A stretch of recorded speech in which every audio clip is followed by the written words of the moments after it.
Serial killer থেকে বাঁচতে হলে আমাদেরকে সাবধানে থাকতে হবে। সত্যি সাবধানতার প্রয়োজন। Hello, ACP Padmaman here. কোথায়? ঠিক আছে, আমরা এখনই পৌঁছচ্ছি। Okay, thank you. সরি, যেতেই হবে। No problem sir. স্যার কিন্তু থ্যাংক ইউ, আপনি আপনার মূল্যবান সময় আমাদের দিয়েছেন। Wish you all the best for your documentary. Thank you sir, thank you very much. আবার দেখা হবে। ওকে, একদম sir. Thank you very much. Bye by.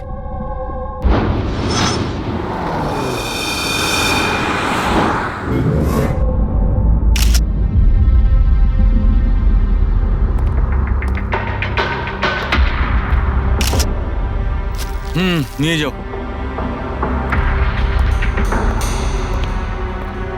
সালুকে দেখে কি মনে হচ্ছে?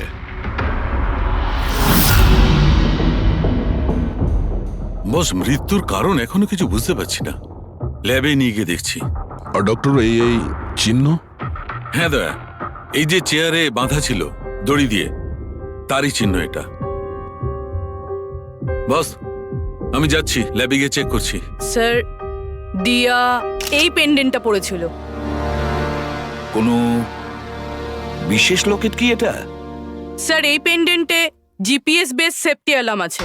এই পেন্ডেন্ট পরে থাকা ব্যক্তি যদি কোনো বিপদে পড়ে, এই পেন্ডেন্টটা দুবার প্রেস করলে পেন্ডেন্ট পরে থাকা ব্যক্তির ইমার্জেন্সি লিস্টে যে কটা নাম্বার থাকবে তাদের কাছে একটা এসওএস মেসেজ যাবে যে এই ব্যক্তি বিপদে আছে।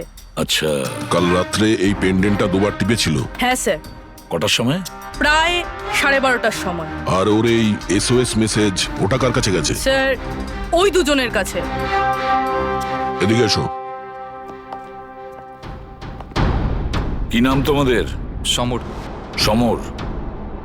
নবীন। নবীন। কি সম্পর্ক ছিল দিয়ার সাথে তোমাদের? স্যার, আমার গার্লফ্রেন্ড ছিল। স্যার, আমার কলেজের বন্ধু।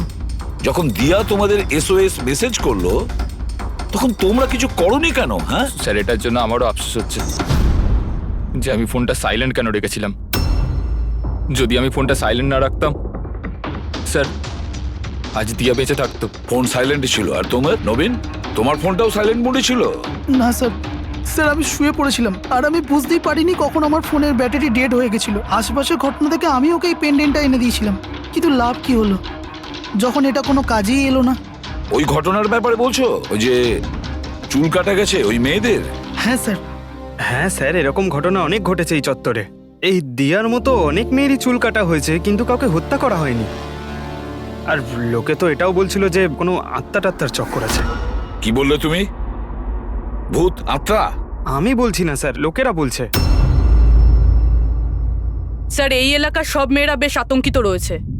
সূর্য ডোবার আগেই নিজেদেরকে বাড়িতে বন্দি করে নেয়। কিছু মেয়েরা তো নিজেরাই নিজেদের চুল কেটে ফেলেছে, আর অনেকে সাধু আর জ্যোতিষীদের কাছে যাওয়া শুরু করেছে। তারা মনে করছে এই সাধুদের আশীর্বাদে এই সমস্ত অলৌকিক শক্তির হাত থেকে রক্ষা পাবে। এটা কোনো অশুভ শক্তির কাজই নয়, এটা কোনো মানুষই করেছে এটা। স্যার, হ্যাঁ ইন্সপেক্টর সুশীল এই কেসটারই তদন্ত করছেন। হ্যাঁ, সুশীল বাবু বলুন। স্যার, কিছু বুঝতে পারছি না। এ প্রচুর মেয়ের চুল কেটেছে, কিন্তু মেরেছে শুধু একজনকেই। শুধু একটা মেয়েকেই মেরেছে? হ্যাঁ, কি বলতে চাইছেন আপনি? আরো মেয়েদের মারা উচিত ছিল? আমাদের লজ্জা করা উচিত। আমাদের থাকা সত্ত্বেও একটা মেয়ের জীবন চলে গেছে। যত তাড়াতাড়ি সম্ভব ধরতে হবে অন্য কোনো নিরীহ মেয়ের মৃত্যু হওয়ার আগেই। বুঝেছেন আপনি? স্যার। পুরো ডিটেলসটা চাই আমার, যত তাড়াতাড়ি সম্ভব। যান। স্যার। স্যার, হ্যাঁ ফেডরিক, এই নিন এই পুরো কাণ্ড কারখানার সমস্ত ফাইল। ইন্সপেক্টর সুশীল এই মাত্র পাঠিয়েছেন। কটা ফাইল পাঠিয়েছে? 8টা। দয়া, অভিজিৎ, ফাইলগুলো ভালো করে স্টাডি করো, চেক করো, দেখো। আর প্রত্যেকটা মেয়ের সাথে কথা বলে দেখো, জিজ্ঞাসা করো ওদের সাথে কি করা হয়েছে। দিয়া ছাড়া আর কোনো মেয়ের যেন প্রাণ না যায়। অদিতি, আপনি বলেছিলেন যে আপনি বিছানায় বসে লাইট অফ করেছিলেন, তারপর কি হয়েছিল? স্যার, হঠাৎ করে একটা জোরালো আলো আমার চোখে পড়লো, আর তারপরে কি হলো আমার কিচ্ছু মনে নেই। আমার শুধু ওই উজ্জ্বল আলো মনে আছে, তার বেশি আর কিচ্ছু নয়। আচ্ছা, তারপরে কি হয়েছিল? ঘরের আলো বন্ধ হয়ে যাওয়ার পর আমার চোখে একটা জোরালো আলো পড়লো, আর তারপর আমি আর কিছু দেখতে পাচ্ছিলাম না। আমার চোখ একদম ধাঁধিয়ে গেছিল। আচ্ছা, জ্ঞান ফিরে আসার পরে কি হয়েছিল?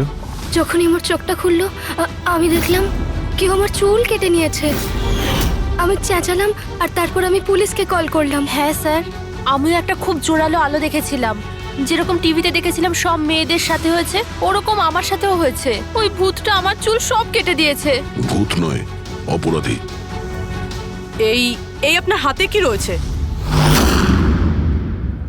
স্যার, আমার চুল। আপনার চুল? ও অপরাধী তোমার চুল কেটে নিজের সঙ্গে নিয়ে যায়নি? না তো।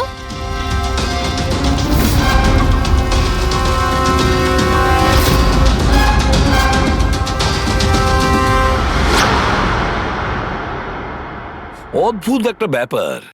এই আসামি যে যে মেয়ের চুল কেটেছে সেই চুলগুলো নিজের সঙ্গে নিয়ে গেছে, কিন্তু এই 4টে মেয়ের চুল কেটে চুলগুলো বাড়িতেই ফেলে গেছে। এটা কেন আসামি করলো আর কেন? স্যার, হতে পারে যে ওদের ওপর হামলা হয়নি, ওরা এগুলো এই নিউজে দেখেছে, তাই পাবলিসিটির জন্য এমন ভাব দেখাচ্ছে যে ওদের ওপরেই হামলা হয়েছে। স্যার, দুটো মেয়ের মানসিক অবস্থা খুব একটা ভালো নেই। ওদের ভুল ধারণা হয়েছিল ওদের সঙ্গে এরকম কিছু হয়েছে, কিন্তু সেরকম কিছু হয়নি। তার মানে শুধু 4টে মেয়ের ওপরে হামলা হয়েছে? অদিতি, বাণী, চিত্রা আর ঈশা। Yes sir. একটা কাজ করি, আমরা আবার নতুন করে শুরু করি যেখান থেকে এসব শুরু হয়েছিল। ক্রাইম লোকেশনের ফটোগ্রাফ, প্রমাণ, যা কিছু পাওয়া গেছে ওখান থেকে সব কটা ভালো করে চেক করো দ্বিতীয়বার। কিছু না কিছু আমরা নিশ্চয়ই ছেড়ে গিয়েছি, যেটা এবারে আমরা পাবো।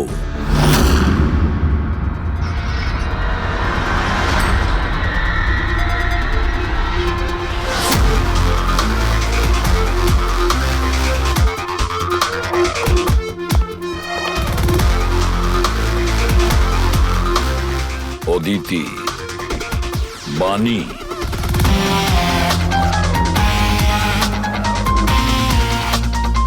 চিত্রা, ঈশা।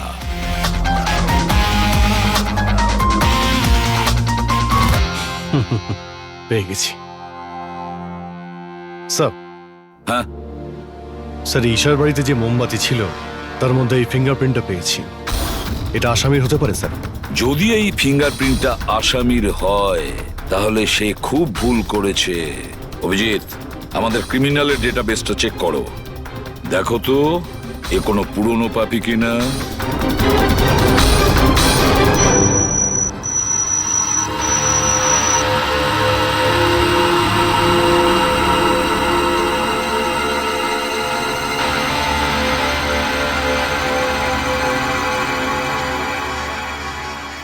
স্যার। হ্যাঁ বলো। স্যার, এ তো পুরনো পাপি, কিন্তু 17 বছর বয়স। 17 বছরের? হ্যাঁ স্যার, এই 17 বছরের বাচ্চাটা কুনাল। আর কয়েক মাস আগেই মদ খাওয়ার অপরাধে আন্ডারেজ ড্রিঙ্কিং এর জন্য একে গ্রেপ্তার করা হয়েছিল। মাত্র 17 বছরের ছেলে এইসব কাজ করছিল? এটা তো ওর সাথে দেখা করলেই জানা যাবে। এমনিতে তো সিরিয়াল কিলাররা অ্যাডিকশনের মধ্যেই থাকে, নেশা করে, ড্রাগস নেয়। এ থাকে কোথায়? স্যার, এ চুনাপট্টিতে থাকে। চুনাপট্টি? তাহলে আর দেরি কেন, দেখা করে আসো ওর সাথে চুনাপট্টিতে। বিশ্বাসই হচ্ছে না, একটা 17 বছরের ছেলে এইসব কাজ করছে কি করে?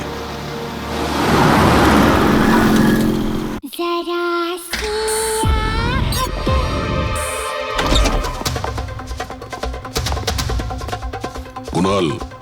হ্যাঁ, আপনারা কে? সিআইডি। সিআইডি? তোমার লজ্জা করে না? পড়াশোনা করার বয়সে এইসব করছো? হ্যাঁ কি স্যার? কে এসেছে কুনাল? আরে স্যার, আপনারা?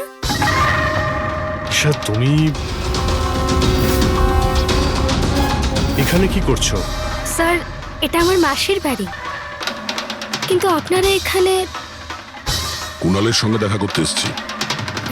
কুনাল এ আমার কাজিন স্যার। কাজিন? তুই তোর কাজিনের চুল কেটেছিস? স্যার আমি তো স্যার ঈশা দিদির সাথে একটু মজা করেছিলাম স্যার। আমি ওই চুল কেটে দেওয়া লোকটার ব্যাপারে নিউজ পেপারে পড়েছিলাম স্যার। আমি ভাবলাম এই মজাটাও একটু ঈশা দিদির সাথে করা যাক। মা মা আমার চুল, আর মা আমার সব ও চুল চিল্লে কেটে চিল্লে দিয়েছে। সারা বাড়ি মাথায় তুললো আর পুলিশকে ফোন করে দিল স্যার। আমি ভয় পেয়ে গেছিলাম স্যার, সেই জন্য আমি ওই চুলগুলো ফেলে দিলাম স্যার, আর চুপচাপ বাড়ি থেকে বেরিয়ে গেলাম স্যার। তুই এত বাজে মজা করেছিস আমার সাথে। দিদি সরি, আমি তোকে কখনো ক্ষমা করব না, কখনো সরি নয়।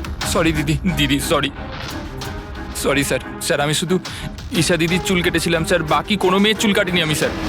আমরা তোমার কথা বিশ্বাস করবো কি করে? আপনি চাইলে আমার মাকে জিজ্ঞেস করে নিন স্যার, যে দিন ওই ঘটনাগুলো ঘটেছে ওই দিন আমি বাড়িতেই ছিলাম স্যার। তোর সব জিনিসটা মজা লাগে না জানিস? যখনই ওই মুহূর্তের কথা ভাবি ভয়ে বুকটা আমার কেঁপে ওঠে। দিদি সরি দিদি তোমার সরি। ভাগ্য ভালো যে আমরা তোমাকে অ্যারেস্ট করছি না। নিজের স্বভাব পরিবর্তন করো, নাহলে ভবিষ্যতে বড় সমস্যায় পড়বে তুমি।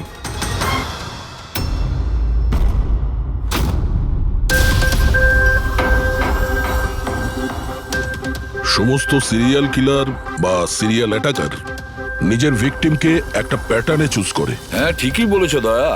হ্যাঁ এরকমই তো হয়। তোমার মনে আছে তো দয়া ওই কেসটা, যেখানে কিলার 40 থেকে 50 বছরের মাঝে বিজনেসম্যানকে চুজ করেছিল নিজের শিকার করার জন্য? হ্যাঁ স্যার, একটা কেসে স্যার সিরিয়াল কিলাররা তাদেরই টার্গেট করত যাদের কাছে লাল গাড়ি আছে।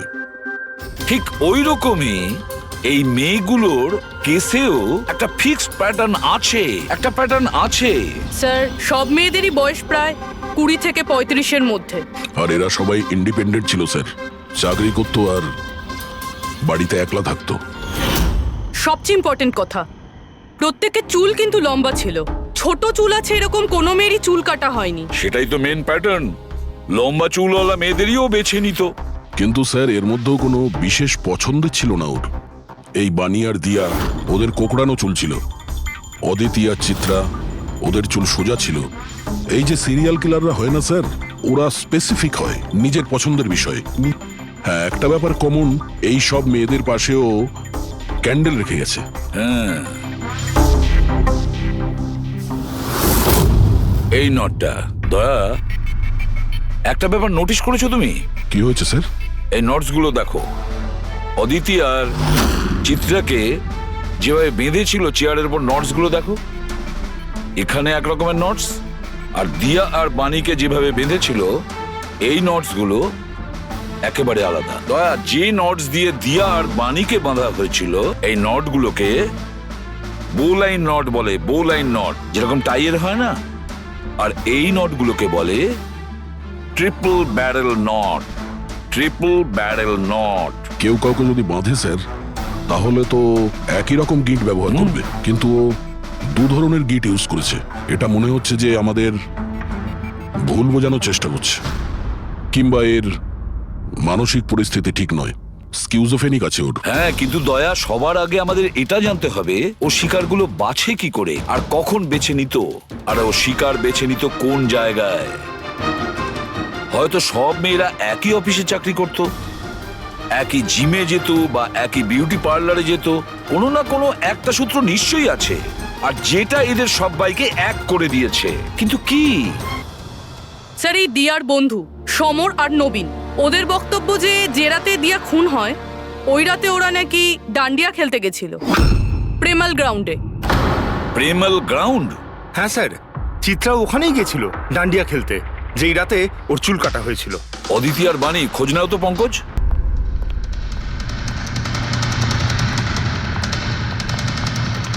হ্যাঁ বস, ওই মেয়েটির মৃত্যু গলা টেপার কারণে হয়েছে। গলা টিপে মারা হয়েছে? স্যার এই হলো তার রিপোর্ট। স্যার, হ্যাঁ স্যার আপনার সন্দেহ ঠিক ছিল স্যার।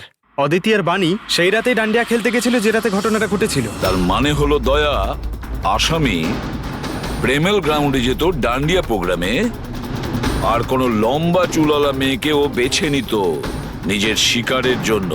ওখান থেকে বেরোনোর পর ওকে ফলো করে আর সুযোগ পেয়েই কাজ হাসিল করে নেয়। তাহলে তো একে ধরা কঠিন নয় দয়া। সেটা কি করে স্যার? ফেডরিক, ইঁদুরকে ধরার জন্য তাকে লোভ দেখানো হয়, তারপরে ওকে ট্র্যাপে ধরে ফেলে, আর ব্যাস। ঠিক ওই রকমই শিকার ঠিক ঘুরে ফিরে আসবে প্রেমেল গ্রাউন্ডে ডান্ডিয়া প্রোগ্রামে, আর আমরা তার অপেক্ষা করব। কিন্তু স্যার নবরাত্রি তো শেষ হয়ে গেছে, তাহলে পরের বছরের জন্য ওয়েট করতে হবে। নবরাত্রি শেষ হয়ে গেছে তো কি হয়েছে, ডান্ডিয়ার প্রোগ্রাম আমরা নিজেরা অ্যারেঞ্জ করব, পুরো এরিয়াতে অ্যাডভার্টাইজমেন্ট করব, ব্যানার লাগাবো। আর এইবার আসামির জন্য শিকার আমরা তৈরি করব, আমরা। কিভাবে স্যার? সিম্পল ব্যাপার ফেডরিক। এবারে ডান্ডিয়ার প্রোগ্রামে থাকবে একজন লম্বা কোকড়ানো চুলওয়ালা মেয়ে, আর দ্বিতীয় একটি মেয়েও থাকবে, লম্বা সোজা চুলওয়ালা একটি মেয়ে।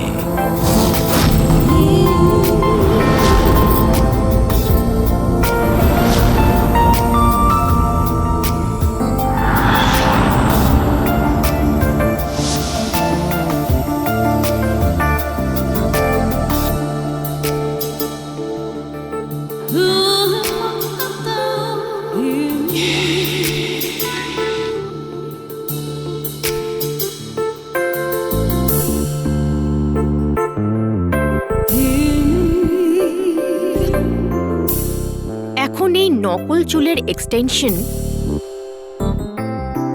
আসল বলে মনে হচ্ছে।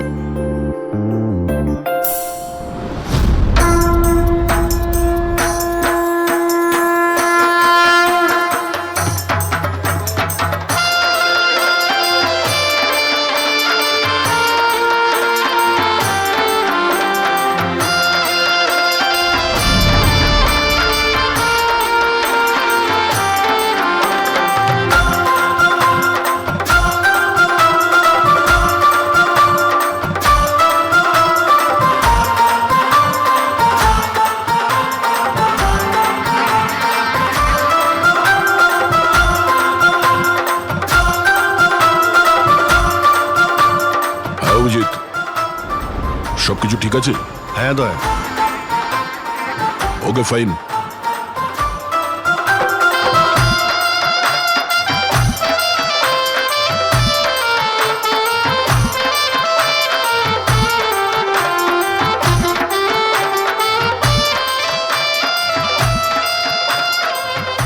High ma'am.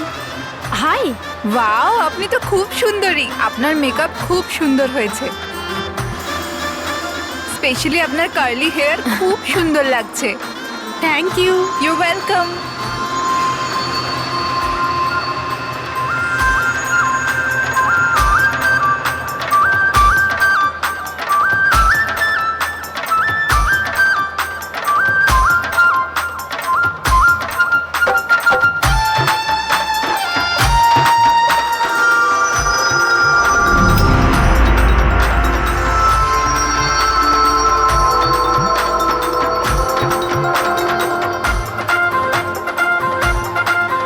হাই।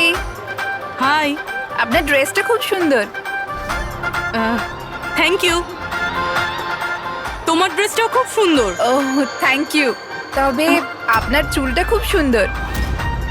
স্ট্রেট করিয়েছেন নাকি ন্যাচারালি এরকম? প্রকৃতির দান এটা। ও,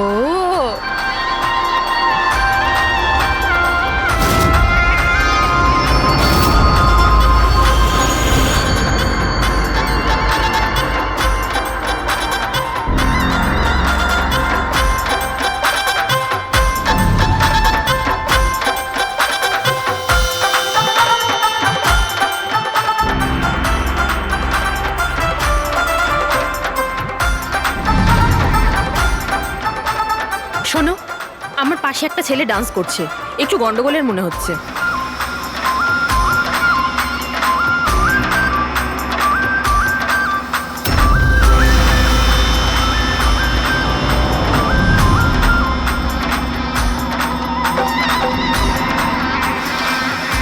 হ্যাঁ সারিকা, কোথায় ও? আমার পাশেই ছিল।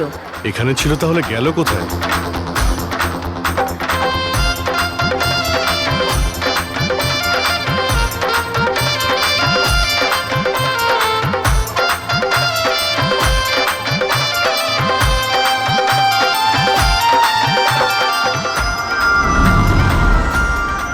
রবি, স্যার।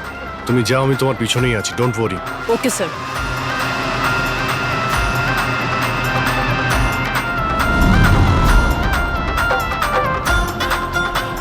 হ্যাঁ অভিজিৎ, আমি পুরোবির পিছনে যাচ্ছি, তুমি সারিকার পিছনে থেকো। ওকে, আমি সারিকার পেছনে যাচ্ছি। ওকে।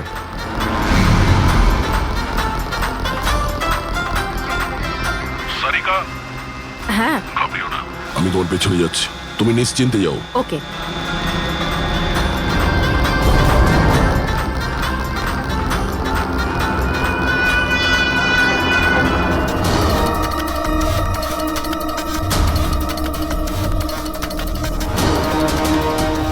ওফো, এখানে তো কোনো অটো বা ট্যাক্সি কিছুই পাচ্ছি না। মনে হচ্ছে বাড়ি পায়ে হেঁটেই যেতে হবে।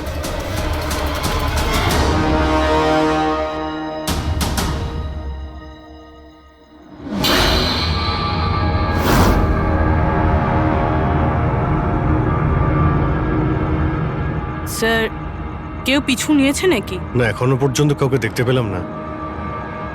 তুমি এগিয়ে যাও, যদি কেউ তোমায় ফলো করে।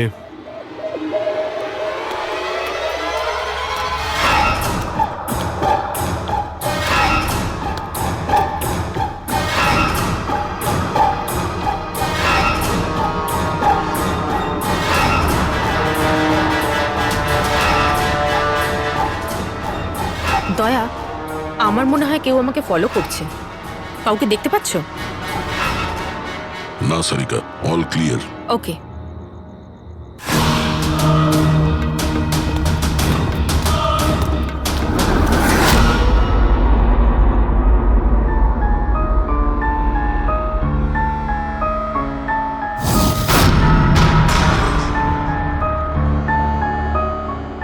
স্যার, সব ঠিক আছে? স্যার হয়তো আজকে অ্যাটাকার ডান্ডিয়া খেলতে আসেইনি, নয়তো স্যার অন্য মেয়ের পিছনে গিয়েছে। দেখা যাক, আর একটু অপেক্ষা করি।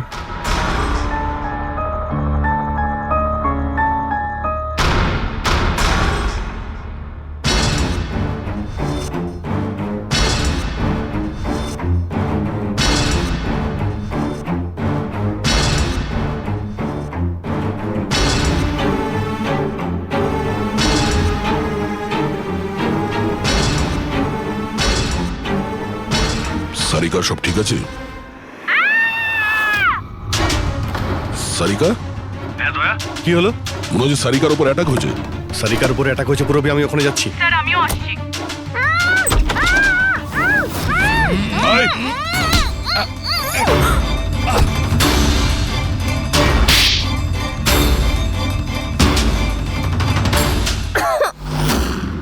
ও নো, সারিকা তুমি ঠিক আছো? হ্যাঁ আমি ঠিক আছি।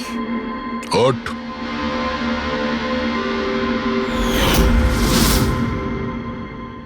আরে,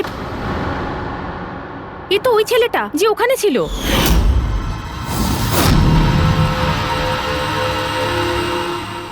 চুল কাটার প্রচুর শখ তোর, হ্যাঁ? তোর জন্য সেলুন খোলাচ্ছি আমরা। বল, দিয়াকে কেন মেরেছিস? না না না স্যার, আমি কাউকে মারিনি। কথা বলছিস? না স্যার, আমি কাউকে মারিনি স্যার, সত্যি বলছি।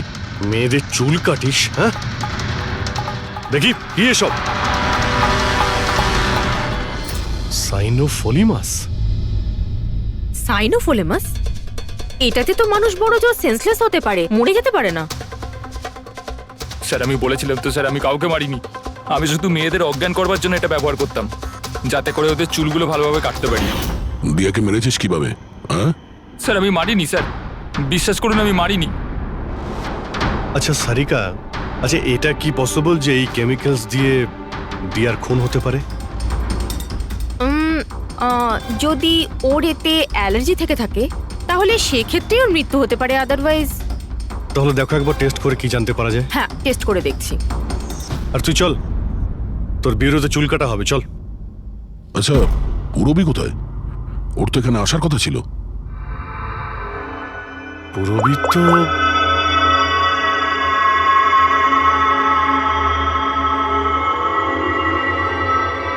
ও তো ফোন তুলছে না। পুরবি ল্যান্ডলাইনে ট্রাই করো।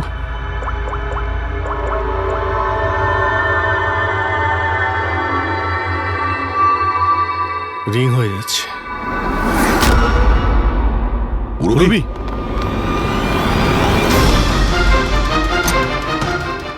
পুরবি,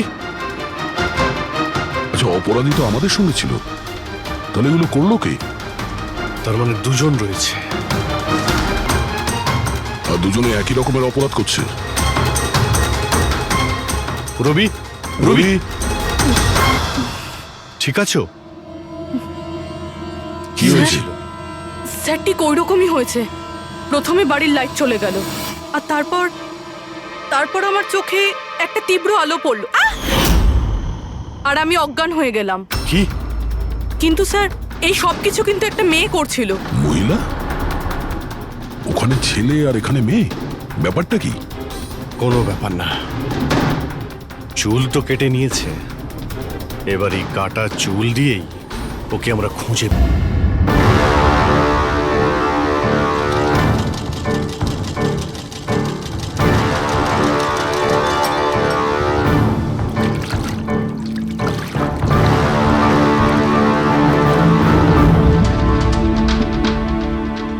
দেখুন সুমন ম্যাডাম, আপনি একটু বেশি ডিমান্ড করছেন। দেখুন গগন বাবু, আপনি যে কাজটা দিয়েছেন না সেটা খুব সোজা নয়, খুবই বিপজ্জনক। আপনাকে আমাদের টাকা বাড়াতেই হবে। ঠিক আছে, আমার উপর ভরসা রাখুন, আমি পরে বাড়িয়ে দেবো। পরে নয়, এখনই বাড়ান।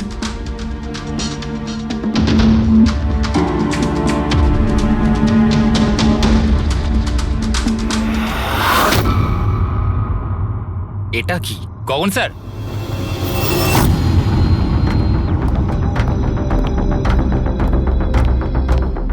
এই দেখুন, চুলের ভেতর কি অদ্ভুত একটা উকুন।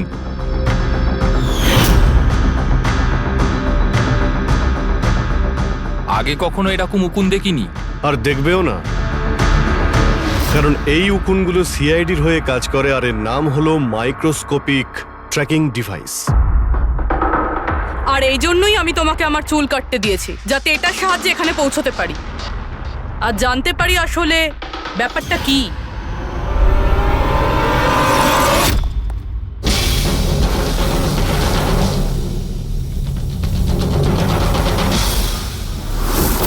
স্যার আমার কোনো দোষ নেই, আমি গগনবাবুর থেকে টাকা পেয়েছিলাম এসব করার জন্য। গগনবাবু টাকা দেবে, আর যদি বলে কুঁয়োতে লাভ দিতে তো তুমি দিয়ে দেবে? এখন বলো, কেন করিয়েছো তুমি এসব? আমি যে কথাগুলো বলবো সেটা একটু আশ্চর্যজনক আপনার নিশ্চয়ই লাগবে, কিন্তু এটা সত্যি যে আমাদের ব্যবসায় মানুষের চুলের দাম সোনার দামের থেকে কম নয়। কোটি কোটি টাকা রোজগার হয় এখান থেকে। উইক্স, হেয়ার এক্সটেনশন, নকল আইল্যাশেস, ফার্টিলাইজার আর অ্যামিনোসিডের মতো প্রচুর জিনিস তৈরি হয়। স্যার আপনি ভাবতেও পারবেন না যে এই চুল দিয়ে কি কি তৈরি করা যায়। হ্যাঁ ঠিক আছে, ঠিক আছে, তুমি অনেক জ্ঞান দিয়েছো, কাজের কথা এসো। এসব কেন করছিলে? এই পুরো শহরে এই একটাই ফ্যাক্টরি আছে যে হেয়ার প্রসেসিং এর কাজ করে, সবকিছুই ঠিকঠাক চলছিল, কিন্তু হঠাৎ এই মানুষের চুলের সাপ্লাই কমে গেল। এই শহরের মেয়েদের মনে হঠাৎ করে এই ধারণাটা কি করে চলে এলো যে চুল বড় করতে হবে, আর সবাই চুল বড় করতে লাগলো। এই সময় আমি ভাবলাম যে কিছু একটা এরকম প্ল্যান করতে হবে যাতে এই মেয়েরা নিজে থেকেই চলে আসবে নিজেদের লম্বা চুল ছোট করবার জন্য। তাই তুমি ভাবলে যে এমন একটা ভয় তৈরি করা যাক শহরে, যাতে মেয়েরা ভয় পেয়ে গিয়ে নিজেই নিজেদের চুল কেটে ফেলে, হ্যাঁ? আর তোমার জন্য লাভই লাভ। হ্যাঁ, আর সেই জন্যই এই কাজের জন্য আমি দুজন লোককে রেখেছিলাম, সুমন আর রাজু। স্যার আমরা দুজন ডান্ডিয়াতে গিয়ে লম্বা চুলওয়ালা মেয়েদের খুঁজি, আমি স্ট্রেট চুলওয়ালা মেয়েদের, আরও কার্লি চুলওয়ালা মেয়েদের। আমরা ওদের পিছু নিয়ে ওদের বাড়ি অবধি যাই। 800 লুমিনের জোরালো আলোর ফ্ল্যাশ লাইট ওদের চোখে আমরা ফেলি, তারপরে আমরা কেমিক্যাল দিয়ে ওদের অজ্ঞান করি, ওদের চুল কাটি, তারপর আমরা ওখান থেকে পালিয়ে যাই। ঠিক আছে, এটা তো বুঝলাম কেন আর কিভাবে করতে, কিন্তু এইসব করতে গিয়ে দিয়াকে খুন করলে কেন? স্যার আমি মারিনি ওকে, জানি না কি করে মারা গেল। হয়তো সেই সমস্ত কেমিক্যালের জন্য যা দিয়ে তোমরা মেয়েদের অজ্ঞান করতে, হয়তো ওই কেমিক্যালের জন্য ওর অ্যালার্জি হয় আর তাতেই ওর মৃত্যু ঘটে। স্যার আমি কি করে জানবো যে ওর অ্যালার্জি ছিল? আর এরকম আপনারা আমায় মিথ্যে খুনের মামলায় গ্রেপ্তার করতে পারেন না।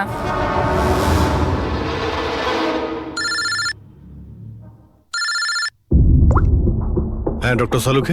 অভিজিৎ, আমি ওই মেয়েটার বডিটা টেস্ট করেছিলাম। ভাই, ওর তো জেলোফলেমাস নামের কেমিক্যালের কোনো অ্যালার্জি নেই। ওই যে দিয়ার মৃত্যু হয়েছে গলা টেপার কারণে।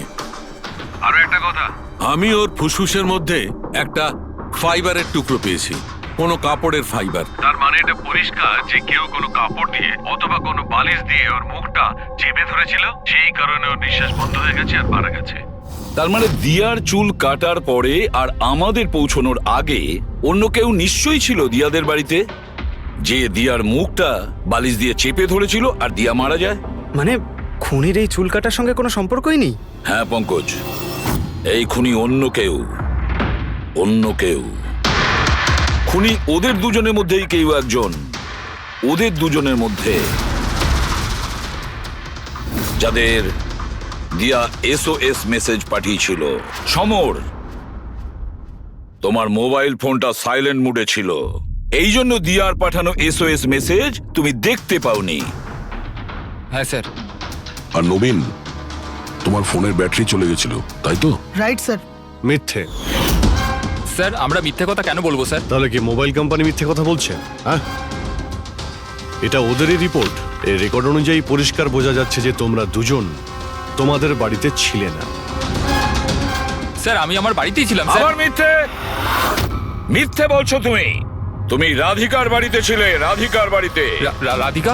স্যার, আমি কোনো রাধিকাকে সেই রাধিকা তোমার দ্বিতীয় গার্লফ্রেন্ড, যার জন্য তুমি দিয়ার সঙ্গে ব্রেকআপ করতে চাইছিলে।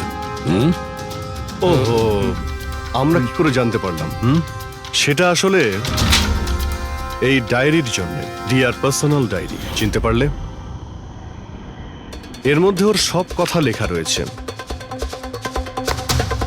তোমায় খুব ভালোবাসতো, তাই না? অতটাই ভালোবাসতো যতটা নবীন ভালোবাসতো দিয়াকে। কি? নবীন, তুই দিয়াকে ভালোবাসতিস? হ্যাঁ, এত ভালোবাসতো যে সবসময় দিয়ার সিকিউরিটির কথা চিন্তা করতো, আর সেই কারণেই ও ওকে এই পেন্ডেন্ট এনে দিয়েছিল। আর SOS মেসেজ পাওয়ার পরে ও খুব তাড়াতাড়ি ওর বাড়িতে পৌঁছেছিল। তো নবীন সেই রাতে কি হয়েছিল সেটা তুমি বলবে নাকি আমরা বলবো? স্যার, ওই রাতে দিয়া দিয়া দিয়া দিয়া ওঠো, দিয়া জল, দিয়া দিয়া দিয়া ওঠো, দিয়া দিয়া তুমি তুমি তুমি ঠিক আছো? দিয়া, এসব কে করেছে? তোমাকে কে বেঁধেছে? সমর কোথায়? কি বললে তুমি? সমর কোথায়? আমি আমার সব কাজ ছেড়ে তোমার কাছে ছুটে চলে এলাম, আর তুমি এখন বলছো সমর কোথায়?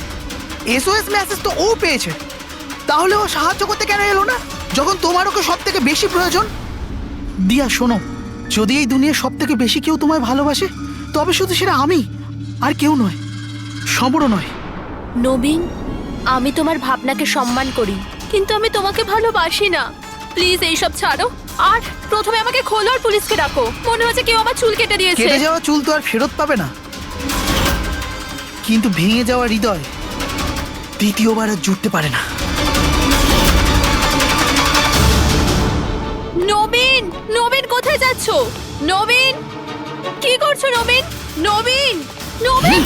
যদি আমি দিয়াকে এত না ভালোবাসতাম, তাহলে আমি হয়তো ওর প্রাণও নিতাম না। ভালোবাসা, যাকে তুমি ভালোবাসা বলছো সেটা ভালোবাসা নয়, স্বার্থপরতা। যদি তুমি দিয়াকে সত্যিই ভালোবাসতে, তাহলে ওর খুশিটাকেই তুমি নিজের খুশি মনে করে নিতে, কিন্তু না, তুমি শুধুমাত্র ওকে পেতে চেয়েছিলে, ব্যাস। নিজের ভালোবাসা বাঁচাতে সবাই নিজের প্রাণ পর্যন্ত দিয়ে দেয়। ভালোবাসার গলা টেপে না, ভালোবাসার মিথ্যে নাটকে তোমাকে খুনি তৈরি করেছে। নিজেরই ভালোবাসাকে তুমি খুন করে দিয়েছো, মেরে ফেলেছো দিয়াকে। তোমার হয়তো ফাঁসিই হবে।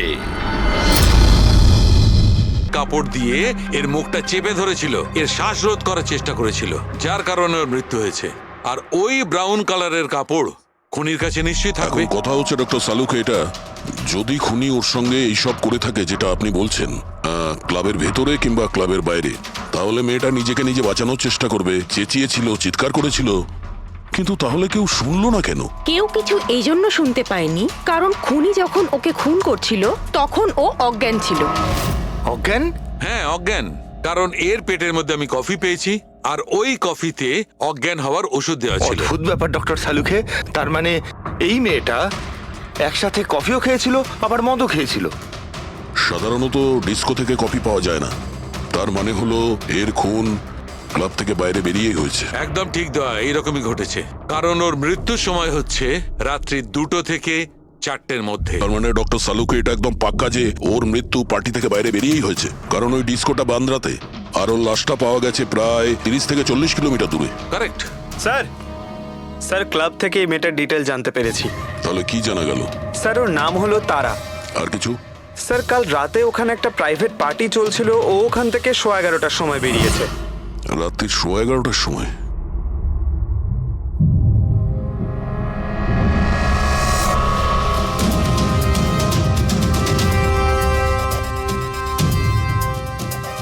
স্যার এই তারা তো পার্টি ছেড়ে চলে যাচ্ছে। হ্যাঁ, একটা ফোন কল এসেছিল আর তাড়াহুড়ো করে বেরিয়ে গেল এখান থেকে। এক্সিটের ফুটেজটা দেখতে হবে।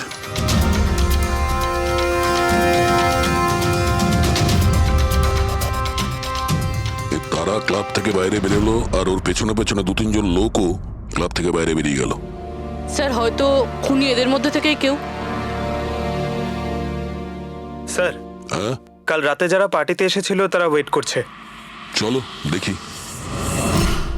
স্যার,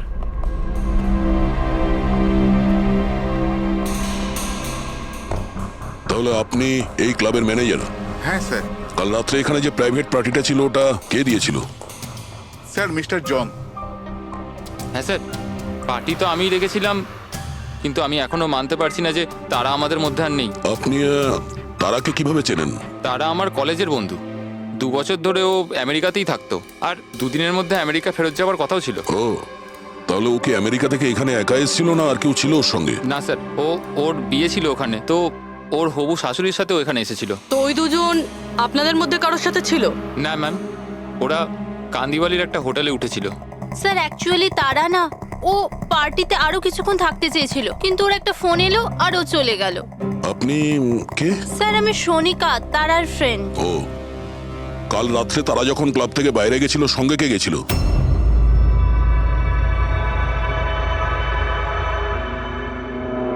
কাল রাত্রে তারার সঙ্গে ক্লাবের বাইরে কে গেছিল? দেখো, মিথ্যা কথা বলে কোনো লাভ নেই। আমরা এখানকার সিসিটিভি ফুটেজ দেখে নিয়েছি। স্যার, স্যার আমি গেছিলাম তারার সঙ্গে। আই এম সরি, আমার আসতে একটু দেরি হয়ে গেল। তাহলে বলুন, ক্লাব থেকে বেরিয়ে তারার সঙ্গে এক্স্যাক্টলি কি হয়েছিল? স্যার অ্যাকচুয়ালি তারাকে পার্টি ছেড়ে যেতে হতো, সো তাই আমি ভাবলাম যে ওকে ড্রপ করে দেবো আমার গাড়িতে। তার মানে আপনি সেই শেষ লোক যে তারাকে জীবন্ত দেখেছিল? হ্যাঁ, দেখো মায়াঙ্ক, তুমি একদম বুঝতেই পারছো না যে তুমি কত বড় ঝামেলায় ফেসে আছো। স্যার আমাকে যেতে দিন স্যার, আমি নির্দোষ স্যার। না, তুমি নির্দোষ নয়। তারা তোমার সাথে বেরিয়েছিল ওই পার্টি থেকে, কিন্তু ওর যেখানে পৌঁছানোর কথা ছিল ও সেখানে পৌঁছায়নি, আর পরের দিন সকালবেলায় ওর লাশ পাওয়া যায়। এর মানে বুঝতে পারছো তুমি? সব সন্দেহ তোমার উপর এসে পড়ছে, শুধুমাত্র তোমার উপর। স্যার আমি সত্যি কথা বলছি স্যার, তার আগে খুন আমি করিনি স্যার। স্যার আমি আপনাদের কি করে বিশ্বাস করাবো বুঝতে পারছি না স্যার। শুরু থেকে বলো, শুরু থেকে বলো কি হয়েছিল। আমি তো তারাকে সাহায্য করতে চেয়েছিলাম।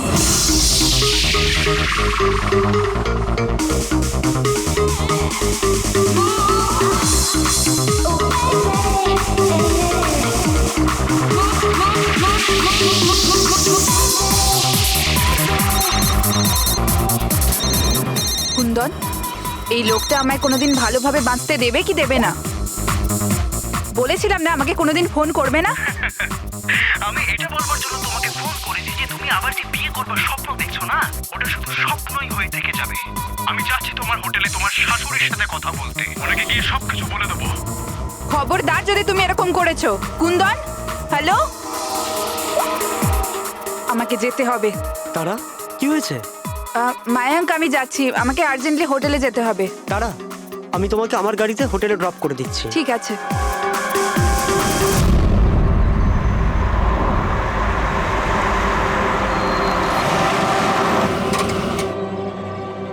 কি হলো? আই থিঙ্ক পেট্রোল শেষ হয়ে গেছে। পেট্রোল শেষ হয়ে গেছে? এবার আমি হোটেলে কি করে পৌঁছবো? মায়াঙ্ক, আমার ফোনের ব্যাটারিও ডেড হয়ে গেছে। তারা ডোন্ট ওয়ারি, আমি মেকানিককে ফোন করছি। চন্দু ভাই, আমার চার্চ রোডে গাড়ির পেট্রোলটা শেষ হয়ে গেছে। তাহলে তুই পেট্রোল নিয়ে চলে আয় না, অ্যাজ সুন অ্যাজ পসিবল। 2 ঘন্টা লাগবে। 2 ঘন্টা? অত সময় নেই মায়াঙ্ক, আমি কারোর থেকে লিফট নিয়ে নিচ্ছি। হ্যাঁ তারা, কথা শোনো। তারা তারা তারা কথাটা বোঝবার চেষ্টা করো, এত রাতে লিফট নেওয়া উচিত নয়। মায়াঙ্ক, আমি অলরেডি লেট হয়ে গেছি।